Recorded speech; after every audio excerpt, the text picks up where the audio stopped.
Detective Fugit, we were shown a video in this case from Officer Knox in car. That's correct. And that video had subtitles from the rear speaker or the rear microphone of the vehicle. Right. That patrol unit was equipped with two channels. One that's in the front passenger compartment of the vehicle, and then the second channel was in the back compartment. And I'm sorry, can you pause just one moment?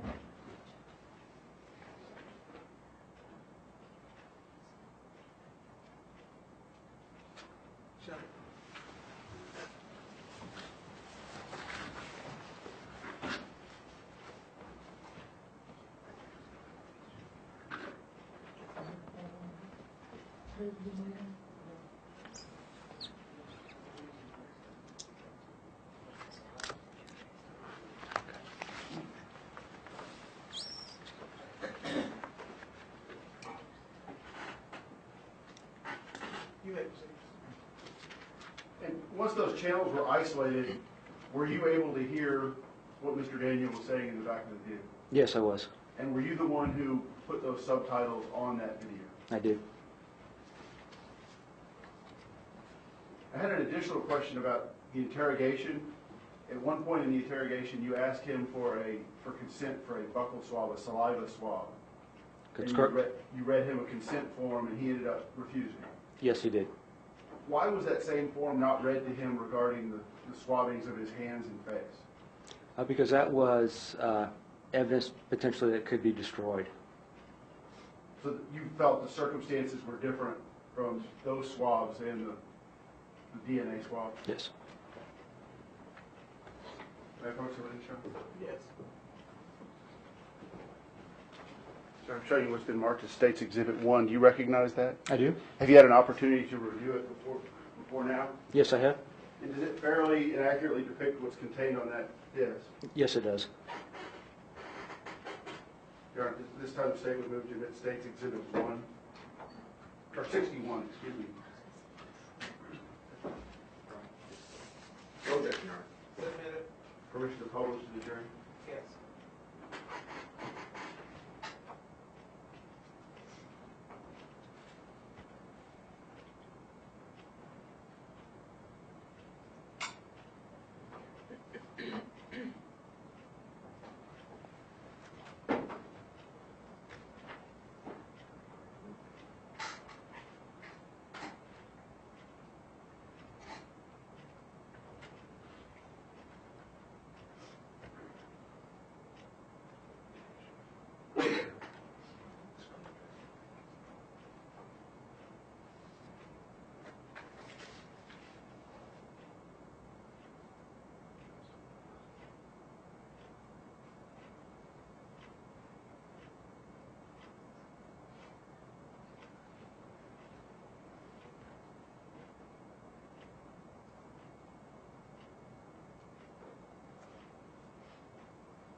Detective Fugit, what is State's Exhibit 61? This is a hand-drawn diagram that was done by Brandon Daniel during the course of the interrogation. And what paper was that done on? It was a sheet out of my notepad. And if you could stand up and describe to us what he described this drawing represents. Sure. During the course of the interrogation, I'd asked him to draw out a diagram for me, if he would, as to where the officer and Lincoln Lemire were at and the direction in which he ran. And this is what he had actually drawn. So when you're looking at the paper, just to orient you, the top sheet would be to the north, this would be to the east, and then that to the west, and obviously down here to the south. This is the front entrance doors to the market entrance, the north side of the Walmart. This area here represents the cart rack. This is where the scanners are at. That's the last point of purchase. and then this is the entrance to the McDonald's. So he drew 3 circles here. The one furthest out represent Lincoln Lemire. The one in the middle represented Senior Officer Jaime Padron, and then this circle represented Brandon Daniel. And so they approached in that direction, and then once they made contact with him, he pulled away, and then he ran eastbound towards the exit door. Thank you. And was that description consistent with the surveillance video from the Walmart that you've observed? Yes, it is.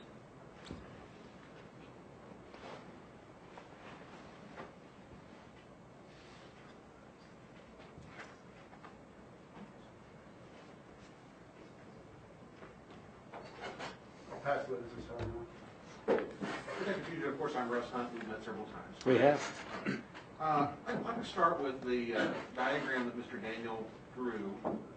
And the diagram indicates all 3 folks right in front of the McDonald's. And then the chase, the arrows point all the way into that cart area. That's what the diagram indicates. Is that correct? I had asked him to draw the direction in which he ran, and that's what he drew. Right. So at Walmart, there is a certain type of flooring right out in front of the McDonald's area. Is that correct? That's right. And that flooring changes when you go into that cart area that's the front area, correct? It does. If I may approach, Your Honor. So this is generally accurate to what the, if you can keep it down, come over here. This is generally accurate as to generally what happens on the videotape. That's accurate. Yes. Except that this photograph shows this all happening in McDonald's, in front of McDonald's. Where the actual beginning of this whole chase occurs is farther back here on a different section of flooring. Is that correct? Right. When he was drawing out the diagram, he obviously placed McDonald's on the far end. So Right. Because apparently at the time, that's where he thought this whole thing had occurred, was right in front of the McDonald's. that's where he ended up, was in front of McDonald's. That's what he stated in his statement also. This all happens right in front of McDonald's, didn't it? Right. That's right. But in actuality, it happened, there's a whole line of their displays on both sides that you walk past to get into the main body of McDonald's, of Walmart, before you hit the McDonald's area. Is that correct? Right. So in actuality, this happened maybe 15 feet farther into the McDonald's, started that's 15 feet approximate. farther into the Walmart. Is that Right. correct? Okay. And then that's when the chase occurred. And the chase never wound up in this cart area. Is that correct? Right. When I asked him to draw the diagram initially, I had him lay out where everything was located at. And then it wasn't until afterwards that I asked him to draw the direction in which he ran. So he actually drew both diagrams on the same map, and that's why it's in that particular arrangement. So even though the arrow winds up in this cart area, the body's never wound up in the cart area. Is that correct? Close to it. I mean, it's just going to be in this general vicinity. Yeah. Right. In the McDonald's area, in this McDonald's section of flooring. The entrance to McDonald's is. Fair enough. You can have a seat.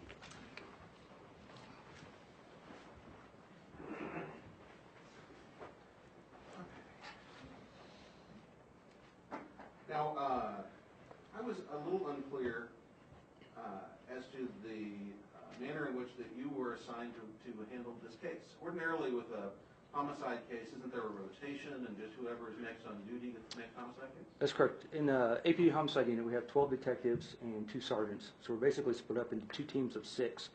And we work out a rotation. So during the course of a year, caseload usually evens out per detective. Typically work anywhere between maybe 3 and 4 homicides as a lead investigator, in addition to all the other deaths that occur outside of a normal hospital setting. Some natural deaths, accidental deaths, suicides, and whatnot. At this particular time, I was on call as lead investigator to be assigned the next homicide in Austin. However, due to the circumstances of an officer being involved, there was question initially as to whether this was going to be handled by the homicide unit or it was going to be handled by the newly formed Special Investigations Unit. And would you describe what the Special Investigations Unit is? So the Special Investigations Unit is a group of detectives that investigate a wide variety of crimes. Up to this point, and even after this point, the homicide unit, we investigated all officer-involved shootings. And we went through a training period of teaching the new detectives that work in SIU how to investigate those particular crimes. So when I received a call on the 6th... Let me stop you. So you said there were new detectives in SIU. It's a fairly new unit. And so, does that mean the detectives in SIU were less experienced detectives than No, the detectives no, in homicide? no, I don't want to refer that by So any what you meant means. was they're just new to, that's a new unit? Correct. Okay. And you have been in homicide for how many years 10 years and 9 months. as a homicide detective? Yes, And so you were the next on-call detective on this particular evening, is that correct? that's correct. Okay. And so apparently the chief of police, it sounds like, had to make a call about who was going to do the investigation on this case, is that right? He did. And he decided we'll have homicide do it, not SIU. He approached me at the scene and entrusted that I lead the investigation. Okay. And so your role in the investigation is to do a very thorough workup and follow as many leads down as you can, is that correct? That's correct. I've been working this investigation since day one, last 685 days. Day one, you talked to Brandon Daniel, for instance. I did. Did the interview with Brandon Daniel along with Detective Robinson, is that correct? That's correct. And so Brandon Daniel in that interview gave you a number of leads that you were able to follow up, is that correct? He did. Okay. So specifically, you were able to confirm that Brandon Daniel had attended Colorado State University, is that right? Yes, he did. You connected then to Colorado, you were able, I'm sure, to confirm that he had worked as an informant for these police departments in Colorado. He, during the course of the interrogation, indicated that he had worked as an informant for the Douglas County Sheriff's Office as well as the Laramie County Sheriff's Office. I contacted both agencies and requested any records or documentation that they have. The records that were obtained from Douglas County were primarily juvenile records, so they were not sent directly to me. They were sent to the District Attorney's Office, and there wasn't any indication in those records that he had actually worked as a CI, which is not surprising. I don't necessarily know how they go about documenting confidential informants. And none of the records that we obtained from Laramie County indicated that he worked as a CI. So you made an effort to confirm that, but you were personally unable to confirm that. Right. He didn't give me a precise time frame or a name of an individual that he worked for. So And it's not terribly unusual for confidential informants to be confidential, is that correct? that's correct. He also indicated he had worked for the United States Department of Agriculture. He did as a project through Colorado State University. He worked on a GUI software program for them, which helped farmers lay out their seasons as to best types of plants to plant and whatnot. I don't understand all the legalities of it, but yes, Okay. he did for a time. And you described it earlier as GUI. That means graphical user interface, is that correct? Right. That's the user face that allows a individual person to communicate with a computer. So like when we look at a website, for instance, we're looking at the graphical representation of data that exists someplace else, is that correct? Yes, that is correct. And that's the kind of thing he worked on, was this graphical representation of data. He did. And that's to help farmers plant their crops and plan their crops and whatnot, is that correct? Yes, he did. And that's what the United States Department of Agriculture does. It helps farmers. They do. As did you learn through your investigation that as a result of his good work at USDA and Colorado State, he got a job here in Austin working for Hewlett Packard? Yes, he did. And was he doing the same kind of graphical user interface work for Hewlett Packard? Yes, he was employed as an intermediate software engineer. And I think what he described to you is that he was doing next generation GUI design, is that correct? Yes. So he's doing the sort of most advanced leading edge kind of work for HP, does that sound right? I'm not in that field, so I don't know if it's the most advanced. But he was making a good living working for HP, is that correct? He indicated so. You were also able to verify that he had been dating a girl named Jenna, is that correct? Yes, he did date a female named Jenna. And he and Jenna moved down from Colorado together They did. for his HP job, just like you said in the interview, is that correct? That's accurate. And he and Jenna had dated for a number of years prior to that. Yes, they did. And he and Jenna had broken up right around the end of the year 2011, beginning of the year 2012. You were able to confirm that. Right, early December of 2011. You were also, I'm sure, able to confirm that after the breakup, he started seeing another girl. Is that correct? Yes, he did. All right. And it was around that time that he started using the Xanax drug. Is that correct? That's the information you gained? I don't know if that's entirely accurate. There's reason to believe that he had been using drugs prior to that. Well, that wasn't the question I asked you. Okay. So it was after the breakup that he began using this Xanax drug, was the question that I asked. That's what he stated in the interrogation. And you gained other information that was consistent with that, is that correct? Yeah, I don't know that's entirely accurate. All right, go ahead. You also arranged for the blood to be drawn on the morning of April the 6th, is that correct? Yes, I did. And to have that sent off for testing, both for alcohol and for other drugs, right? Correct. You also were able to have access to the text messages into and out of Mr. Daniel's telephone, is that right? What was still retained on the phone, that's correct. And so you were able to follow up and see what sorts of things he was talking about in the text messages, right? Again, what was still on the telephone itself. So it doesn't go back indefinitely into the past, it just goes back for a little while. Right, and it wouldn't necessarily include text messages or phone logs that had just been deleted. Sure, because a person can delete and erase things from their phone, you won't be able to see what that was at some later date, is that correct? We can in some instances, but not in all. Okay. And so through the text messages, now there are text messages that are about bars or handlebars, is that correct? Yes. And explain to the jury what bars or handlebars are. Bars or handlebars are basically a street name for the drug Xanax, Okay. which is alprazolam. It's a part of the benzodiazepine class, which is a central nervous system depressant. So it's a central nervous system depressant, and are you aware that that's used to treat anxiety, not depression, but generally anxiety, panic attacks, that kind of thing? Anxiety, panic attacks, seizure disorder, insomnia on some occasions. Have you ever had an occasion, other than with Brandon Daniel, to deal with folks who have been using Xanax? I have. And describe generally what your observations are of people who are using Xanax. Typically, you'll see some impairment of the gross motor skills, which like the large muscle groups of the body. Could be possibly your arms, your legs, but it doesn't necessarily affect the fine motor skills, which are going to be the smaller muscles in your body, or not necessarily your mental cognition. It just depends on the extent. So when you say it depends on the extent, it's probably like any other drug. The more you do, the more impaired you're going to appear. Is that correct? That's reasonable. At least in your personal experience, what you've observed. I'm sorry? At least in your personal experience and what you have observed. I'd say that's fair. Fair. So you're aware that there are a number of text messages on April the 5th of 2012 where Brandon Daniel appears to be arranging or attempting to arrange for a purchase of 8 or 10 Xanax bars. Is that correct? Yes. And that's in around the 6:30 p.m. time frame. Is that accurate? Well, on the 4th, he arranges to purchase 8 bars, and then on the 5th, he ups it to 10 bars. Okay. And you were unable to confirm whether that purchase ever actually went through. Is that correct?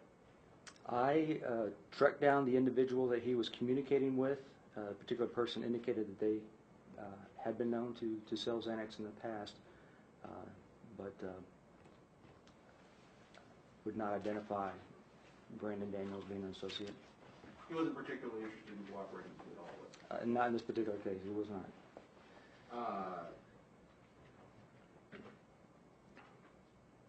And I also went to the location where that transaction was to take place. It was at a gas station, is that correct? It was at a Shell gas And station. you attempted to find whether there was any video surveillance, but the video machine had already overwritten multiple times that particular time frame. Is that accurate? Right. When I approached the manager, the video at the Shell gas station only went back 20 days. I didn't receive those text messages until May 17th, I believe is the date. May 17th, I received an Excel spreadsheet from Digital Forensics Unit Detective Riley. And then it was on the 29th of May that I went to the Shell gas station that was mentioned in those text messages, referenced the bars. And the manager informed me that the video unfortunately went back 20 days. And that exchange in April would have been 55 days prior. So it would have been overwritten at least once, possibly twice. Mr. Daniel had also indicated that he got gasoline on that evening of the shooting at a Shell station. That was at a different Shell station location, though, wasn't it? We don't know that. Well, the Shell station he described was on Palmer Lane, and the other And so Shell there's- station was over on Mopac, is that correct? Right, he indicated it was a Shell station. He thought to be on Palmer Lane. However, I was not able to find a Shell station specifically on Palmer Lane. And this particular one was close proximity to Palmer Lane. And it was around the time frame that Brandon Daniel indicated that he had met with his friend and obtained this annex. So I believe that this is more than likely this was the location where he purchased the drugs. From where he indicated in the interview that he had gone to buy gas, it certainly is conceivable he went also to buy Xanax at that time. Yes. Something that's mentioned on that in-car video that you did the subtitles for, Brandon Daniel says something about having had contact with Officer Honeycomb. He did. Were you able to research whether he had had previous contact with Officer Honeycomb? I found that a couple of days prior, he had been dispatched to a suspicious vehicle in Brandon Daniels' apartment complex. And so that may or may not have had anything to do with Brandon Daniels. The suspicious vehicle they went out on was registered to Brandon Daniels' roommate, Okay. What's the roommate's name? Kelvin Davis. Okay. And does Kelvin Davis look anything at all like Brandon Daniel? And no, he does not. What does Kelvin Davis look like? I believe he's a heavy-set African-American male. And just so that the record is clear, Brandon Daniel is sort of a medium-build Asian-American male, is that correct? That's correct. Uh, It's not known if he had contact with Brandon Daniel on that date or not.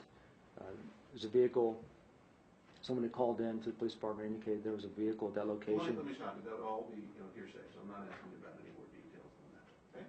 All right. Okay. Your Honor, if I may approach. I'm going to show you what's been marked as Defendant's Exhibit 1 through 10. And you and I have reviewed this previously, have we Yes, not? we have. And the photographs of the items contained on this disc are actually photographs made by Juanita Vasquez, is that correct? Right, she's a crime scene specialist with the Austin Police Department. And these were provided to the police department and to you, is that Yes, correct? they were. And so these fairly and accurately reflect what they're intended to reflect, don't they? They do. Okay. Your Honor, we'll move for admission of Exhibits 1 through 10.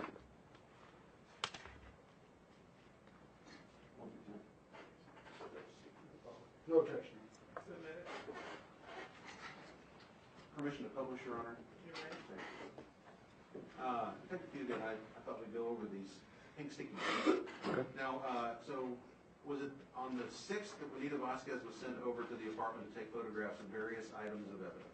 Yes, the search warrant was executed at 11:05 hours. Okay. And was that search warrant prepared at your direction? It was.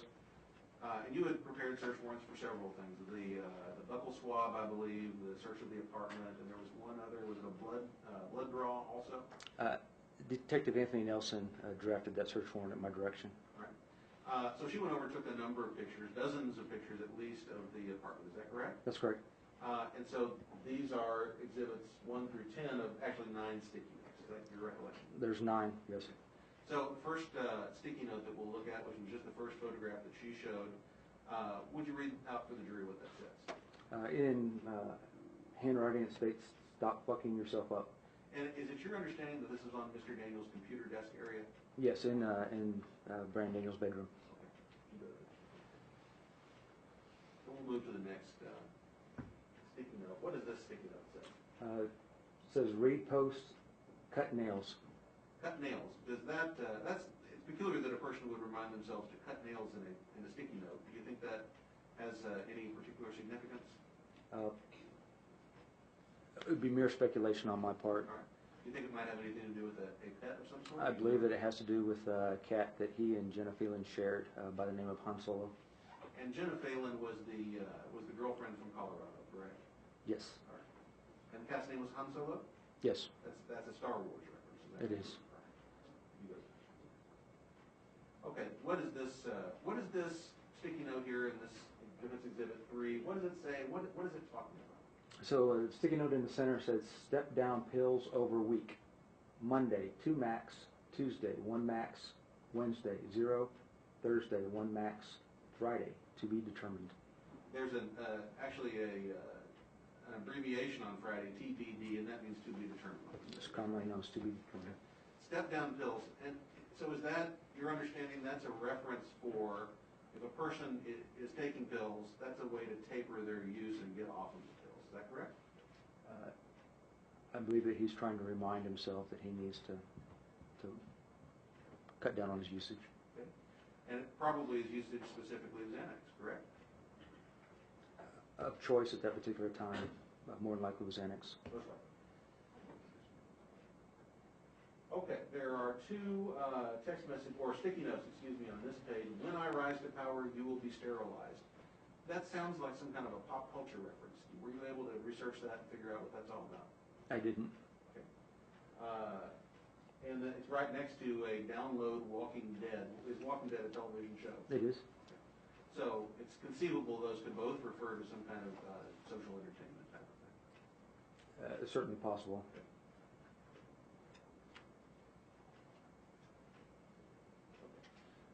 Are you at all familiar with a television show called The Big Bang Theory? I've heard of it, but I've never watched it. Okay, all right. So you wouldn't know whether that first sticky note refers to some show on The Big Bang Theory, correct? I don't know. Okay, the next sticky note says, what will you give her for Christmas? We would be speculating, but it's likely that's referring to Jen Phelan. Does that seem accurate? Due to the time frame being closer to Christmas, the particular time is when he was dating the other female. So I don't know if it was for Phelan or if it was for the other female. Fair enough. Okay, what do these two sticky notes say? So the one off the left is partially covered. Here's to say, "Take My Breath Away," which is the name of a song. Study notes and Jenna playlist. And do you think that says study notes or sticky notes? Can you stand up for a second? Sure.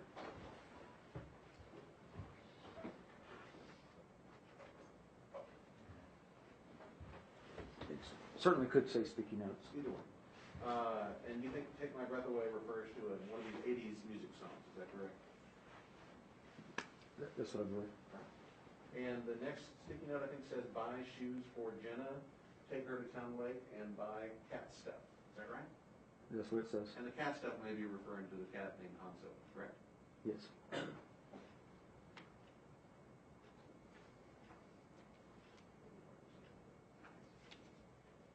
that next one, Exhibit 7, is a different picture of the same stuff. What up next? Okay, and then this one says, get a guitar thing for Jenna. Are you aware that Jenna was working at the Guitar Center at the time? Yes, I've spoken to her at that location. All right, and so she's undoubtedly musically inclined.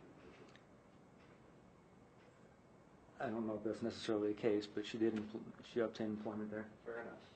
And then the last note says, the dingo ate your baby. And you know that's a reference to some movie, is that correct? Again, I don't Or know. possibly a Seinfeld episode. Do you have any idea? I don't watch Seinfeld either, sorry. Fair enough. And that's, okay, the next Exhibit 9 is a different photograph, same notes that we've already looked at. And then number 10 again, get a guitar thing for Jenna. So it seems like at least at some point, what was on Mr. Daniels' mind was, I need to stop messing myself up, and I need to taper off these drugs. At some point, that seems to have been on his mind. Would you agree with that? I do. And you also point out in that particular photograph that there are some small Ziploc bags Okay. underneath the hard drive. Sure. Fair enough. Also on his mind clearly is Jenna, the girlfriend that he'd broken up with. There late are previous year. on the computer desk itself. There are references to Jenna. Okay. And he used his computer regularly for work. Is that correct? My understanding is that through the course of working with Hewlett Packard, he was able to spend a day or two working at home. Okay. He could do flex time, so some of his work was in the facility and some of it could be at home. Right. Okay. All right. So during the interview, I want to turn really to the interview at this point. So in the interview, I can't recall right off the top of my head when the diagram was drawn. Was that drawn toward the end of the interview or toward the beginning of the interview? I don't remember precisely the time, but to the best of my recollection, it was towards the end of the interview. Okay. And earlier on in the interview, Detective Robinson actually started visiting with Mr. Daniel prior to your getting there. Is that correct? Correct. I was still at the crime scene at that point. And that's not an unusual thing for a detective to do. If an inmate, or I'm sorry, if a suspect seems to want to communicate, you'd like for them to start communicating. Is that correct? Certainly. And I noticed in the video that Detective Robinson and you both have different approaches to interviewing the person. Almost like a good cop, bad cop kind of approach. She's real nice and approachable. You're a little more direct and leading in your question. Was that something you agreed on ahead of time, or is that Oh, just the no. way it is? No, certainly not. And that's probably one of the rare occasions where I've actually conducted another interrogation with Detective Robinson. So I really couldn't say what her style is, but that was certainly mine. Okay. But it wouldn't be unusual for, if a suspect is there, he wants to talk, you're more than happy to listen to what he has to say. I am. Okay. And so he comes to the Austin, Maine Police Station and goes into an interrogation room, correct? Right. Interview room number 2. And those rooms are always being audio, video recorded, so you make sure that you don't miss anything important, correct? Depends upon circumstances, but most time when we have a defendant in there, they are audio and video recorded.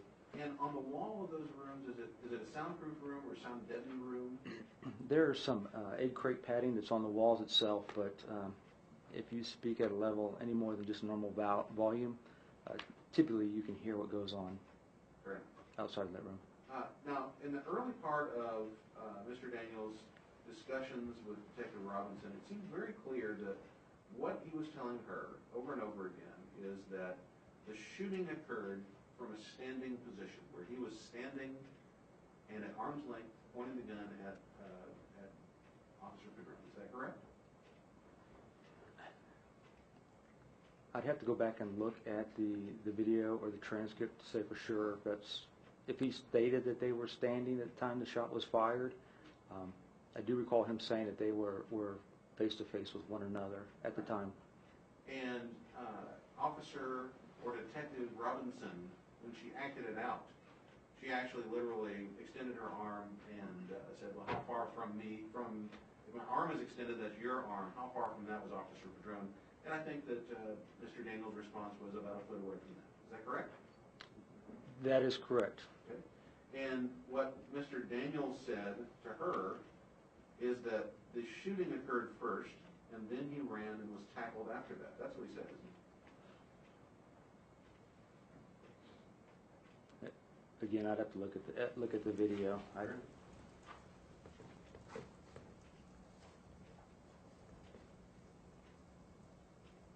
You recall that early on in the video, what he told her is, the cop grabbed me, so I turned around and shot him? Yes, I do. Which implies that as soon as he's been grabbed, he turns right around and they're still standing, has not been tackled. That happens right then and there. No, I think that's probably a matter of semantics. I think the video speaks for itself. Well, we know certainly what happened during the shooting. The question is what Mr. Daniel told Detective Robinson. And what he told him is that I was grabbed, I turned around right then and there and shot him. I don't know that he said right then and there, I shot him. Okay. Again, shortly after that, he says, I turned around, saw his face, and shot him. So turned around, not rolled over after I was tackled, but turned around, which again implies that they're standing right there before the chases occurred. Again, I think it's a matter of semantics. When he says turn around, when he hit the ground, he was face down. He turned around onto his back and fired the shot through Pedron's neck. We know that occurred. That's certainly true. When she asked him about the sequence, do you recall that he stated that it was kind of a jumble? He doesn't really remember what happened in terms of the chase and being tackled. We went over it a number of times, and he stated that some parts were not as clear as others. However, what he was able to tell us was very clear, concise, and consistent with what I saw in the video. In fact, what he said was that it was almost kind of a blank memory. He said that at one point, didn't he? I don't remember exactly what the context was when he made that particular statement. He also said, everything is blurry. I'm remembering parts and pieces because of taking the drugs. You remember him saying those things? He did. Again, I'd have to look at the context in which he stated. He gave vivid detail about the shooting itself. Okay. Even during the trip where he was riding his motorcycle before he got to the Walmart, he said it was very difficult to piece together where I rode because of the drugs that I take. You recall him saying that? He did. He said he drove around, and that takes quite a bit of skill. It's a high-powered Kawasaki Ninja ZX-10R, capable of doing up to 200 miles an hour. And he was able to not only manipulate the clutch on it, but operate the brake and shift gears with his foot.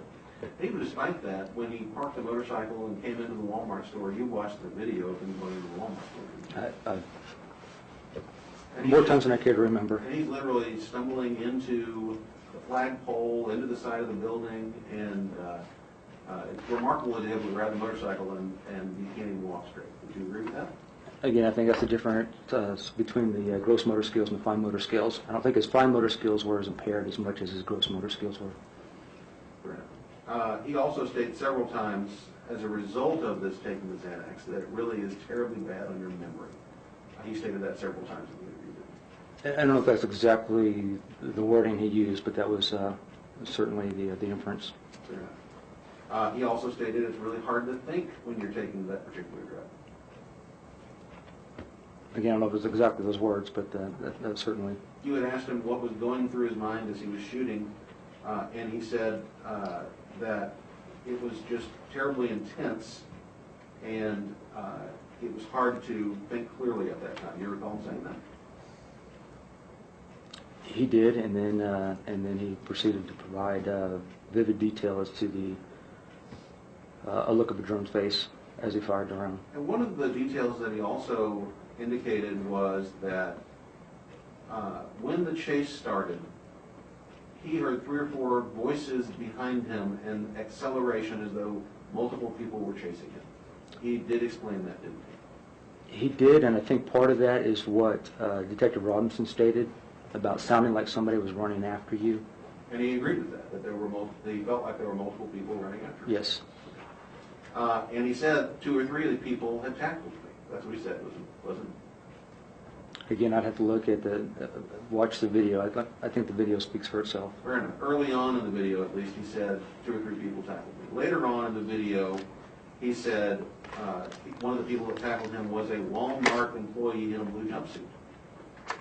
At one point, later on in the interview, he did describe a blue jumpsuit. And just for record, maybe not everybody in the jury knows what a jumpsuit is. Can you describe what a jumpsuit is? I think as the name implies, it's like a one-piece overall suit. Okay. And so you've reviewed the videos we talked about. There is no one wearing a blue jumpsuit, one-piece overall type jumpsuit in the video. Is that correct? Not a one-piece, but William Garlow, one of the employees, was wearing a blue shirt, and he actually administered first aid on Officer Padron. He was wearing a light blue shirt. Is that correct? You will show a photo of it. It was a blue. I know it was a blue shirt, and he used it to administer first aid. But it was clearly not a jumpsuit, correct? It was not a jumpsuit. In fact, Officer Padron was the only person wearing what is a dark uniform. Is that correct? That's correct. Early on in the interview with Detective Robinson, he described the Walmart employee as wearing what he thought was a light gray shirt and gray pants. And then later on in the interview, he made the reference to the blue jumpsuit. But again, I think the video speaks for itself. So the blue jumpsuit, you're thinking could potentially refer to that Walmart employee with the gray clothes on? I'm just saying there's Walmart employees who wear blue-colored clothing. Okay. The cashiers do. But none of them wear a blue jumpsuit. I did not see any Walmart employees wearing specifically a blue jumpsuit. No, I did not.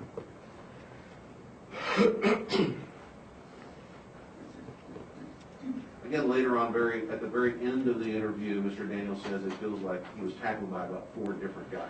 Do you recall him having said that at the end? Again, I would have to look at that particular part of the video. As the video depicts, Officer Padron attempting to take him into custody, and Archie Jordy and Lincoln Lemire also jumped on him. Right. So 3 individuals at least at one point. At one point. There were other areas of his statement that seemed kind of jumbled and confused. One had to do with what his intention was when he went into the store. Was it to shop or was it to shoplift? And he gave multiple inconsistent statements about that, didn't he? It's clear in my mind that he entered the store to shoplift. Right, but the statements that he made various different statements. Is that correct? Yeah, I don't know what you're making reference to. Fair enough. He had talked to Robinson about shopping or shoplifting prior to your entering the room. You recall that from watching the video, don't you? Yes. Okay. And then when you started talking to him, you said, what was your intention when you went into the store? He said, my intention was to get food, that would cost about the amount of money that I had, which was just TV dinners and peanuts. You remember he told you that, didn't you? In addition to other items that he wanted. Well, what he said after that was, I got there, I started shopping, and I saw there were other items I really wanted that I couldn't afford. But he said initially his intention was to go get the things he could afford. Do you recall saying that? I do, and I also recall him saying that he intentionally took a firearm with him to the store. Well, you know, I didn't ask you that question. I appreciate you volunteering that, but I didn't ask you that question. The question I asked was, do you recall that he told you he initially went in to buy the items he could afford? That's what he told you.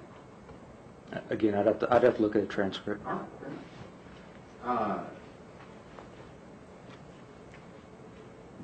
He did say several times in the recording, I didn't intend to shoot anybody. I didn't want to shoot anybody. You recall him having said that? At least once. Okay. He also said he didn't want to be in custody, right? He did. He said his intention was to escape from Walmart at one point. Is that right? Yes. And his intention when Officer Padron encountered him was to run away from Officer Padron. Correct? Yes.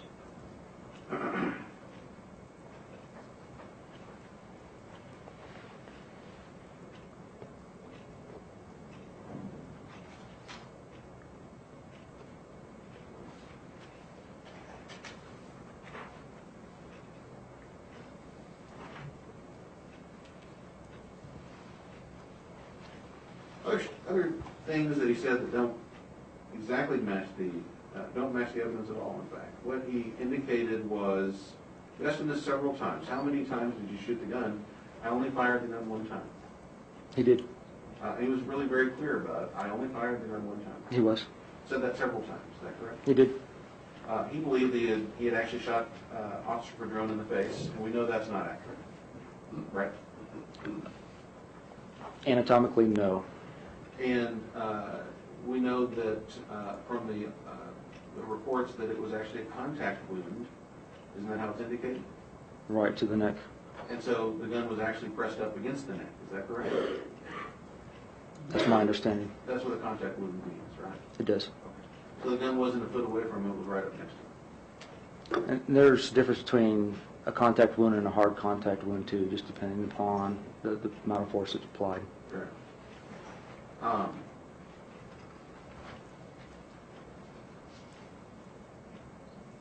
There was also some real confusion about when, from Mr. Daniel, about when it was that he cocked the gun and made it ready. He told two different stories about that. One was when he went into the store, but one was when he left his apartment. Is that correct? He did say at one point that it was prior to entering the store, and yes, he did indicate on the other that it was as he was leaving his apartment. And when Detective Robinson confronted him about that, he said, my memory is really very fuzzy. I can't remember. It's 50-50% one or the other. Right. He specifically recalled chambering around in the gun. He just could not recall at what point he did it. And obviously there was a round chambered in the gun because the gun was able to be fired. Right. Now, is this firearm a double-action firearm or single-action firearm? It's a semi-automatic, so it's a single-action firearm. Okay. So you have to actually cock the hammer in order to fire the gun, or? Right. You have to have a round in the chamber and the hammer cocked in order to discharge fire.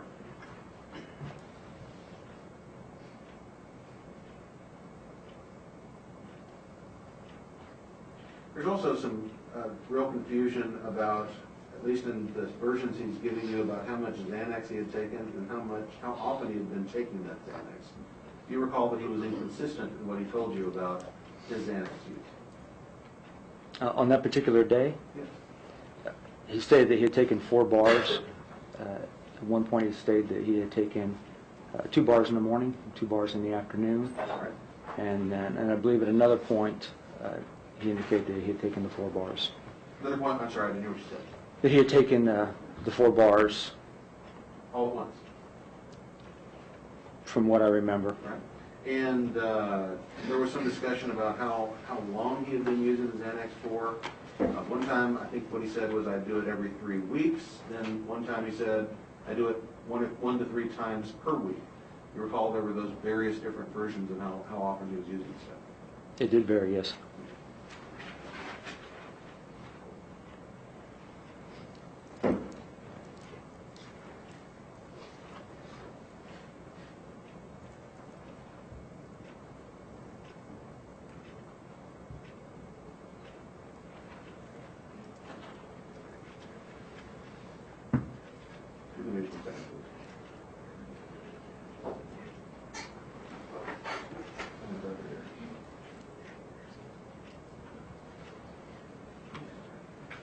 There was another area that was strange in Mr. Daniels' statement, and that had to do with what time of day it was, and what time of day he perceived it as having been. You recall that discussion from the video? I do, with regards to him speaking to Detective Robinson. Right, and so early on in his discussion with Detective Robinson, he thought it was 11 p.m. This interview was actually occurring at, 5 o'clock in the morning? Right, there was a lapse of time. So he seems to have a gap of 3 or 4 hours, at least at that time, in his mind. Does that sound accurate? I believe that it's accurate. The chain of events were in chronological order. However, he did think that it had occurred earlier. And when we made reference to last night, he thought it pertained to the night before. Okay. And so another thing that he had indicated to Detective Robinson was that he thought he had gotten to Walmart at 8 or 8:30, when we know he actually got to Walmart around 2 o'clock in the morning. So again, there's a gap of about 4 hours. I know they said he was riding his motorcycle around that time. I don't specifically recall if he said that's when he arrived at the Walmart. Okay. He also said that when he was in the Walmart, he was only in the store about 10 minutes, and we know that that's inaccurate as well. At one point, he was only in the store for about 10 minutes. He entered the store at 2 o'clock and exited at 2:15, and then re-entered at 2:16, and the shooting occurred at 2:28. Okay. But he was in the store for at least 30 minutes altogether, wasn't he? Altogether in 2 separate episodes. Are you familiar with folks who have been taking Xanax and losing time or having time gaps in their memory? And I don't think it pertains specifically to Xanax. I'm aware of individuals being under the influence of a drug, having difficulty being able to piece together specific time. Okay.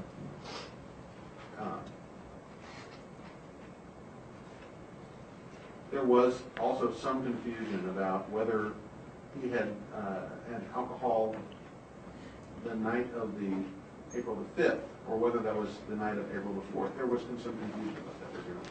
Initially there was, and I think that's when Detective Robinson asked him about last night, and he thought that she was talking about the night before. And So hopefully that was cleared up, and the alcohol had been consumed on the night of April the 4th, not April the 5th. Correct.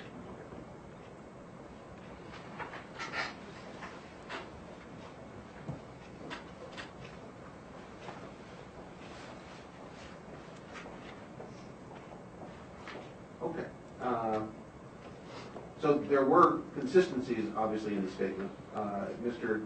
Daniel consistently indicated that he had been taking Xanax that night. Is that correct? Sometime during the course of that day. And he consistently said that he had not drunk alcohol that preceding evening, the evening of April the 5th. Is that correct? That's correct. He consistently said that it was difficult for him to think and that his memory was kind of fuzzy. That's correct, isn't it? He did at points. He consistently said that he only fired the gun one time, He did. and we know that he fired the gun 3 times. That's correct. When asked how he feels about the incident, he consistently said, "I feel horrible."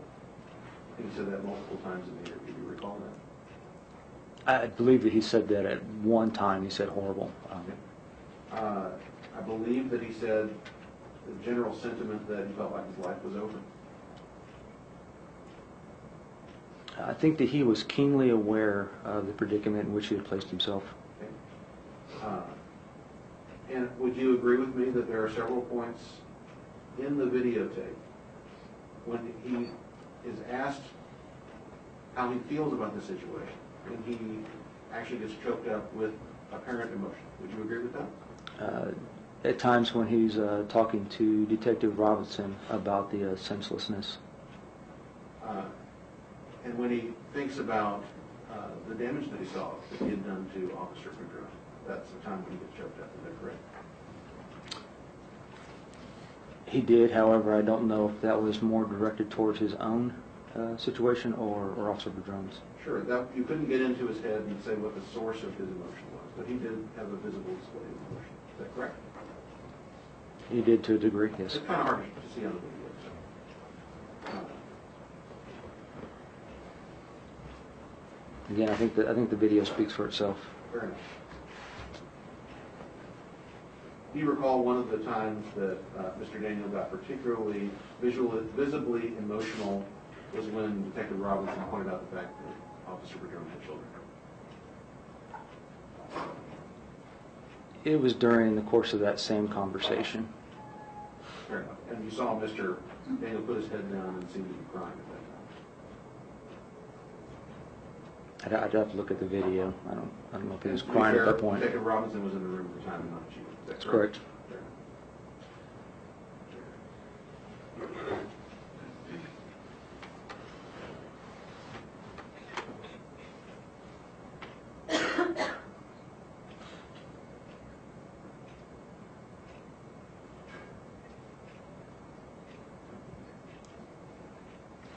I just wanted to clear up one area that I asked you about earlier. I wasn't clear enough.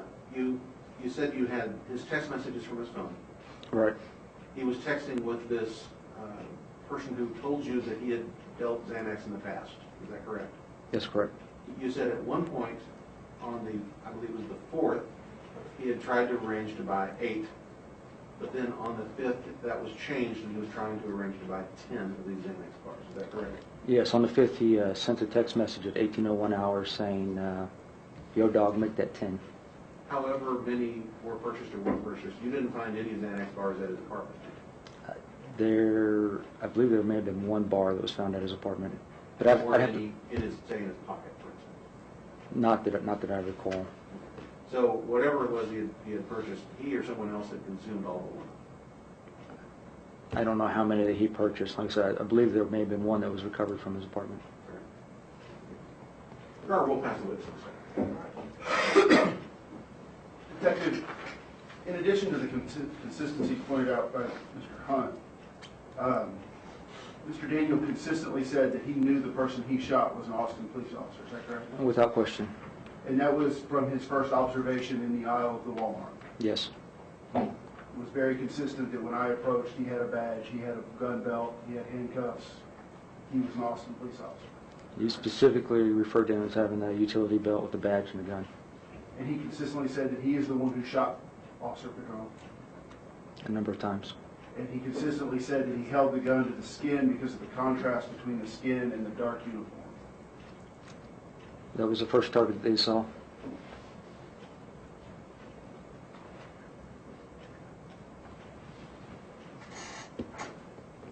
In your years at the homicide unit, how many interrogations do you think you've conducted? Probably hundreds. During the 10 years I've been in homicide, I've investigated 29 murders as lead investigator. This particular case was my 23rd. And I've assisted with the investigation of over 300 murders during that time, and I've certainly conducted a lot of interrogations. And how common is it for individuals to have stories that change during the course of an interrogation? It's quite common, specifically when you're in a traumatic event like that. Even Austin police officers who go through firearms training now once a month, when they're involved in a shootout where they discharge their gun, don't necessarily remember how many times they pulled the trigger. Would it be fair to say that it's almost more the norm that a story changes over the course of 2 to 3 hours rather than remains exactly the same?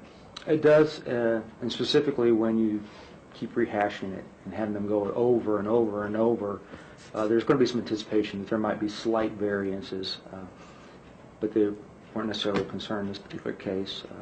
As I said, I think the videos are very compelling. And in that final version Mr. Daniel gave to you in that interrogation, what was his cause of ending up on the floor of the Walmart?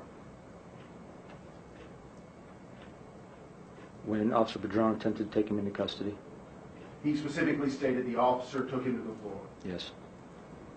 And after he shot the officer, other people tackled him. That's correct. But he never said he got up and was re-tackled. It was just, Right. so he's on the ground already. Yes.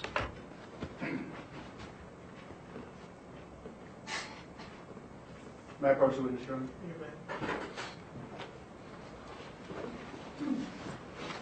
Sir, I'm showing you what's been marked as State's Exhibit 2.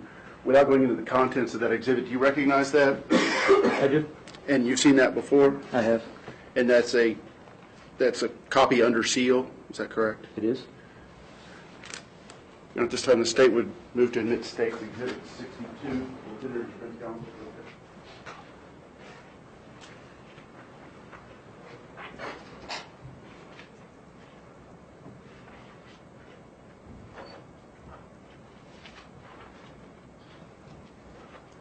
No objection, Your Honor.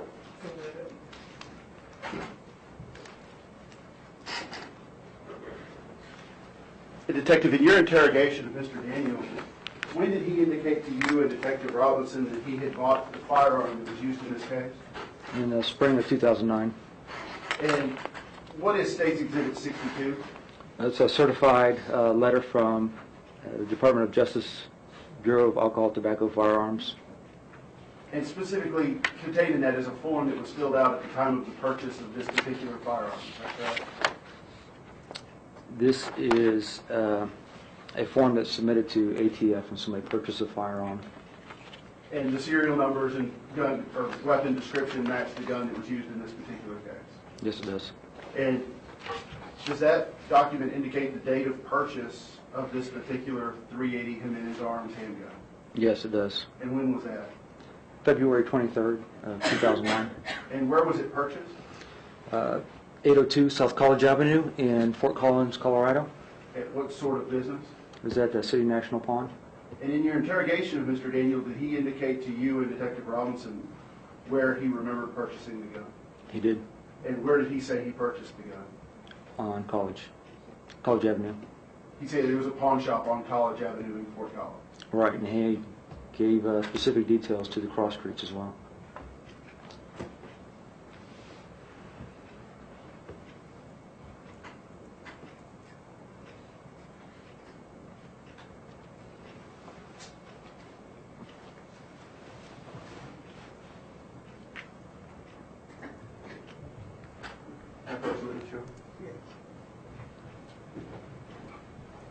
Sir, I'm showing you what's been marked as State's Exhibit 3.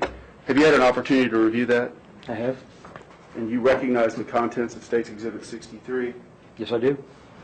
And are they fairly and accurately contained in the recording on that desk? Yes, I do.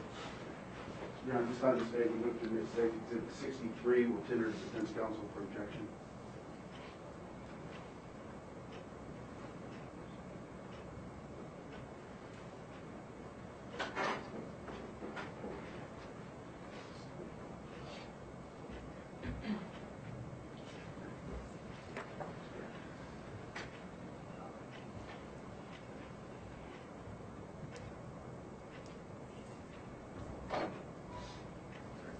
No objection, Your Honor. And Detective, what is State's Exhibit 63? It's a recorded telephone conversation from the Travis County Correctional Complex between the defendant and his mother, Mary Odell, on the 12th day of April 2012. And through your investigations, were you able to determine the phone number of Ms. Odell? I was. When an individual is booked into the Travis County Jail, they are assigned a booking PIN number, and the defendant was assigned booking number 1210562, and they're required to enter that into the phone whenever they place an outgoing call. And so I was able to monitor those calls and find out that he called a number that I was aware belonged to his mother, Mary Odell.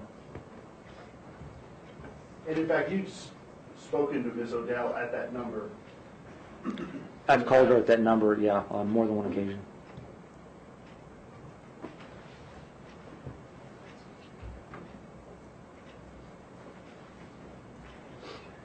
And is the phone number on the jail call from April 12, 2012 consistent with the phone number you had contact with Ms. Odell in that? Same phone number, yes. And on the call, is Mr. Daniel identified as the caller? Yes, And he specifically references the called party as mom? yes. You have permission to publish State's Exhibit 63 to the jury? Yes. And Detective, is this something you can download from your desk at the Austin Police Department? Yes, through the course of investigation, I've downloaded every call that's been made by the defendant in this case. It's not something someone has to send to you, you can pull it up and it's digitally stored, is that correct? Correct.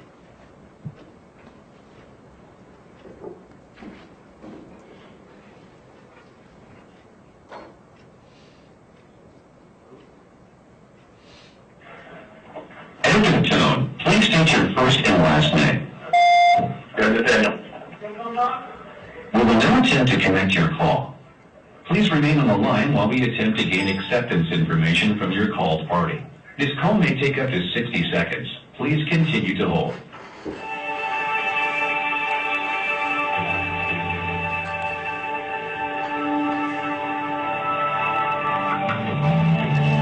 Please remain on the line while we attempt to gain acceptance information from your called party. This call may take up to 60 seconds. Please continue to hold.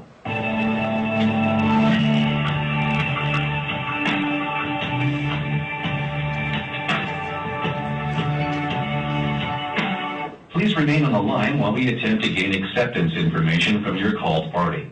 This call may take up to 60 seconds. Please continue to hold.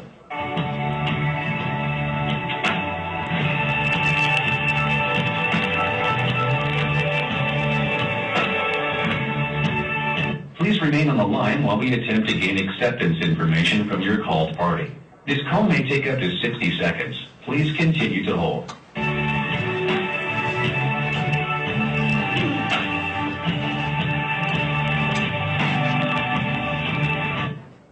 Calls are subject to be recorded and may be monitored. You may start your conversation now. Hello? Hi, honey. Come on. Hey. All right. Can you hear me? Mm-hmm. Oh, good. Okay, so how is everything? Did you get my emails and do all of that? Yeah, that one Brad guy got it in, and I answered what I could on it. Okay. Did you get my other emails that I sent last night? I don't think so. I got the one about the meditation and stuff. Okay. Well, I sent them to you yesterday, and through some website on there that's supposed to deliver to you. But that's okay. I'm just trying to figure some things out. That's all. And how it all works. I'm trying to stand still so that you can hear me, because I can't go in the stairwell. We'll lose contact. So, Are you no, I'm at work, honey, but that's okay. I knew I wanted to make sure I got your calls, no matter what. So, we're trying to get all the process in play to, get money out and do all of that. So I get in a money order out, and then from there we're going to send a money order every week, and then you can just kind of tell us more what you need. I just want to get a process going so that you can expect to get some funds every week, okay? Okay, probably maybe just every month or so. Okay. How much? Tell me how much. I don't know, like $30. Okay, that's totally done. I sent 50 out. So, okay. And what other But I don't things? need it every month. I just need some toiletries and stuff. Okay. Well, you've got 50 on its way, and it should be there by the, it's money order right now, and then I'll figure out how to do Western Union and all that other kind of stuff. But it should be there by the end of the week. Is that okay? Mm-hmm. Okay, honey. Did you talk to anybody today? The one private investigator came over and talked to me. Okay, Dave. Okay. Yeah. Good. And are you in a new area now? Yeah, they transferred me over to the Del Valley County or whatever. okay? And I'll be able to fly out and, see you there and do all that kind of stuff. Tell me right now. You don't have to fly out. Actually, visitation over here is done through a video camera or whatever, anyway. Oh, is that right? Yeah. I have to do video camera? Well, if you come over, they'll just put a video camera in front of me and a video camera in front of you, and then we just see each other through the TV, basically over there. You're kidding. I can't come and see you in person? No.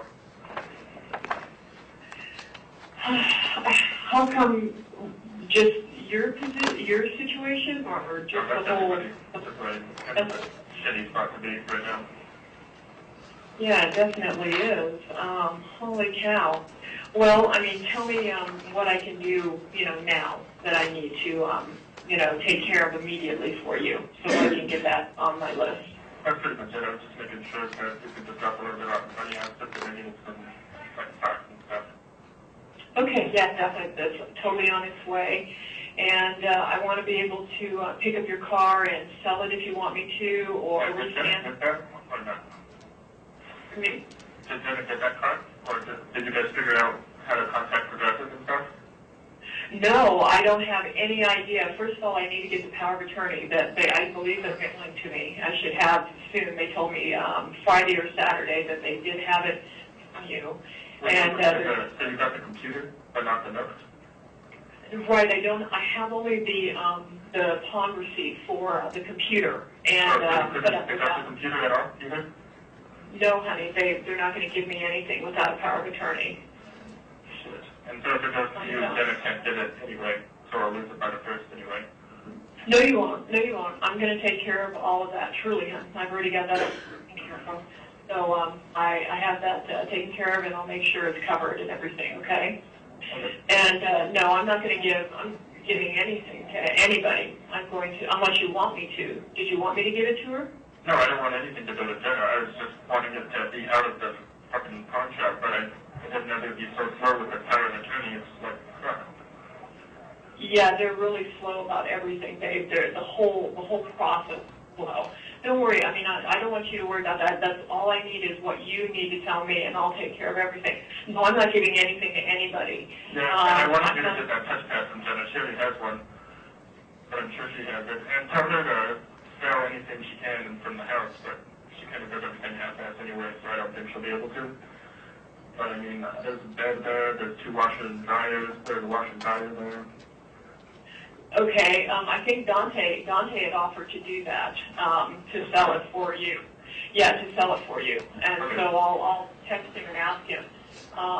But for the most part, I mean, I think I just needed to hear from you. Holy cow! The first visit, I was there with you. I wanted to see you alone, but she came up with me, which it's no big deal. I just wanted to see you.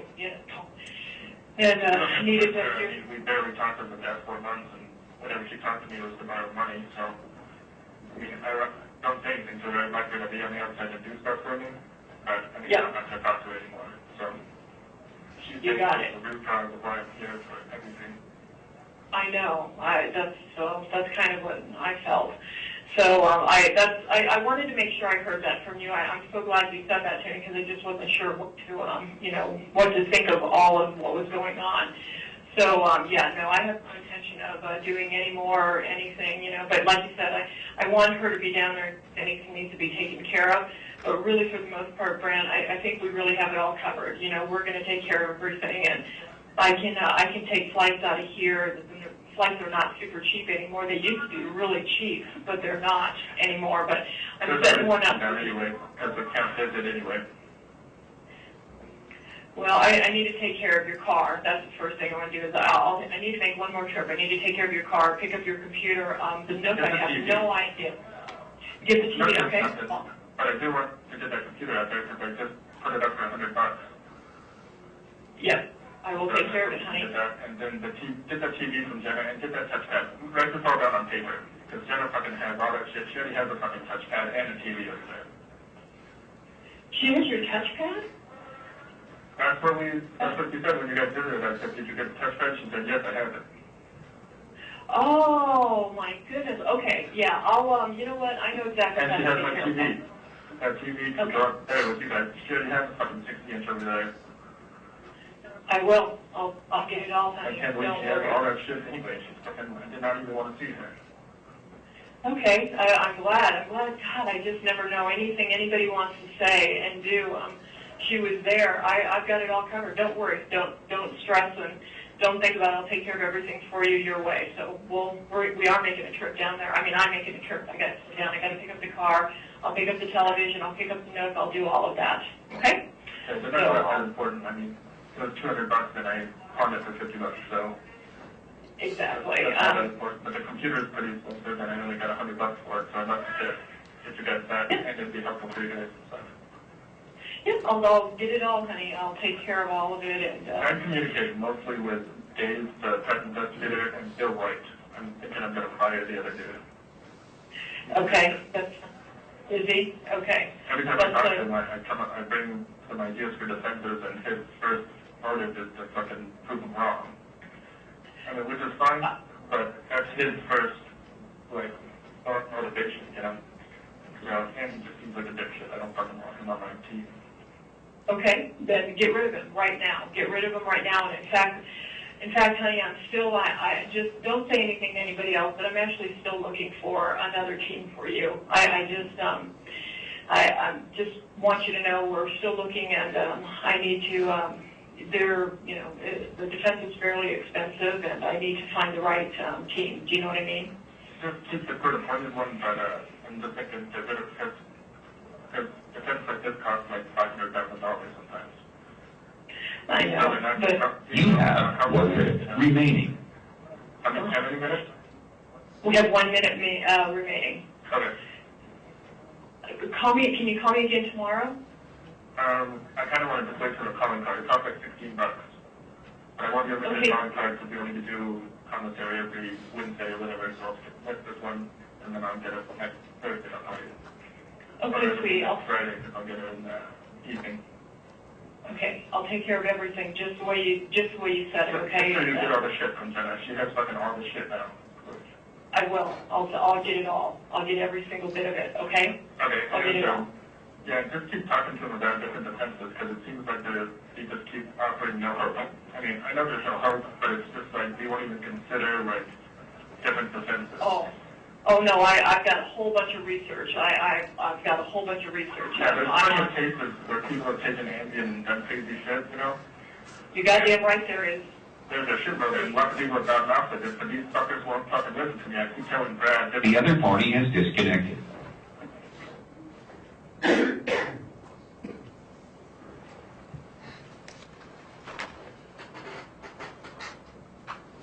Detective, does the Austin Police Department have the capability to test blood for the presence of Xanax or Ambien? No. Was the blood in this case sent to a facility that does have that capability? Yes, it was sent off to SWIFT, Southwestern Institute of Forensic Science, outside of Dallas, Texas. And in your interview with Mr. Daniel, did he indicate at any time that he had taken Ambien on the night of question or the day before or anything regarding Ambien? Not once.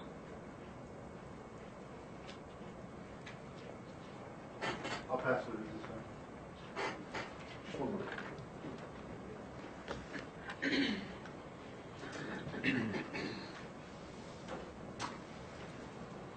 Okay. All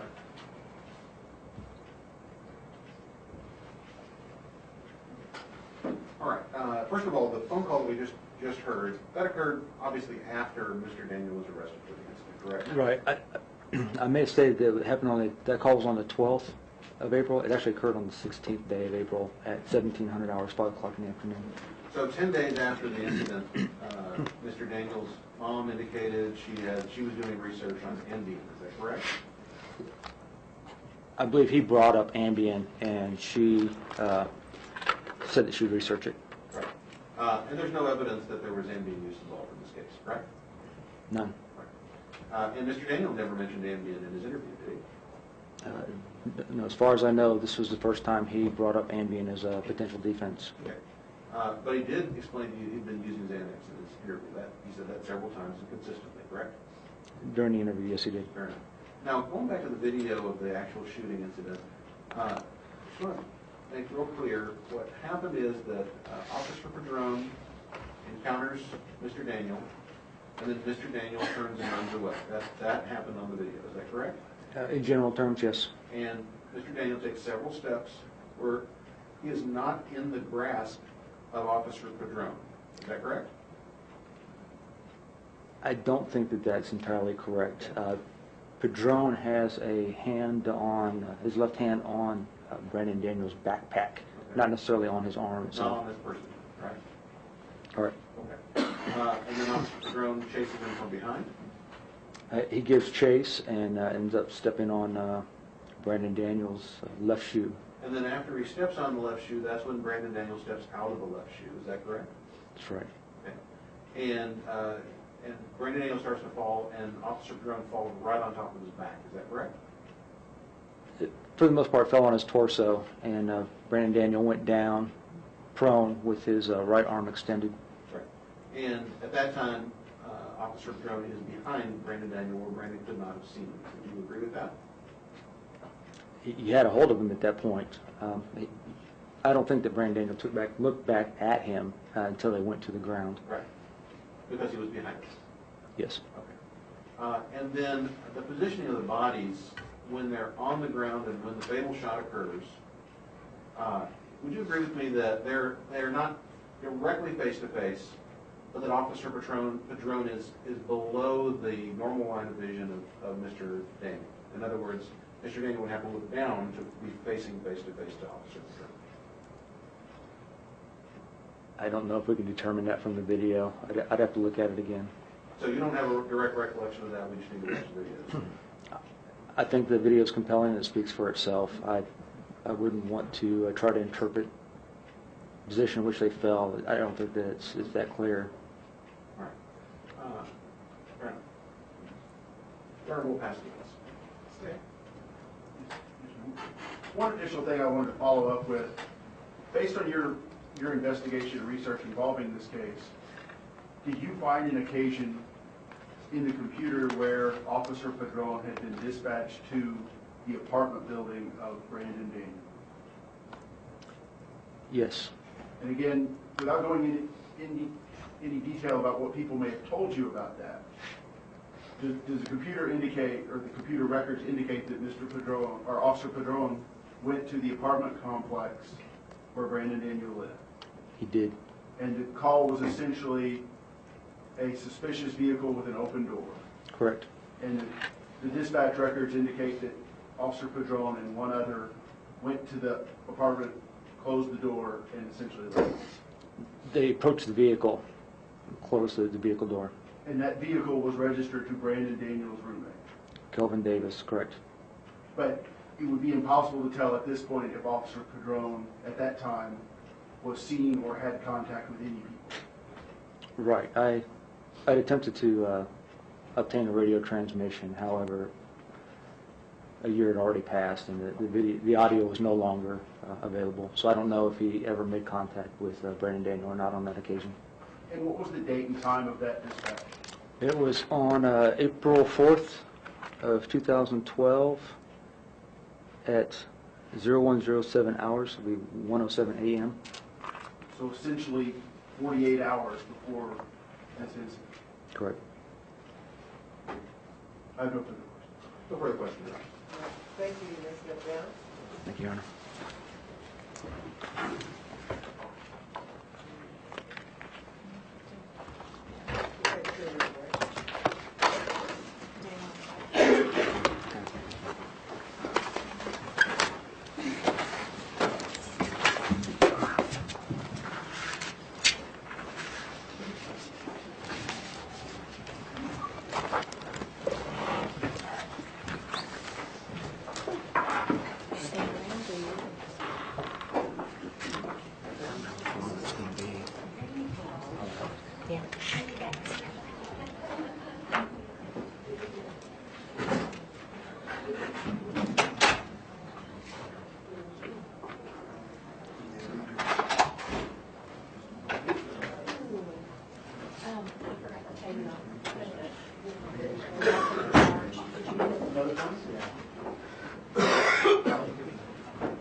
not testing the she's just reversed.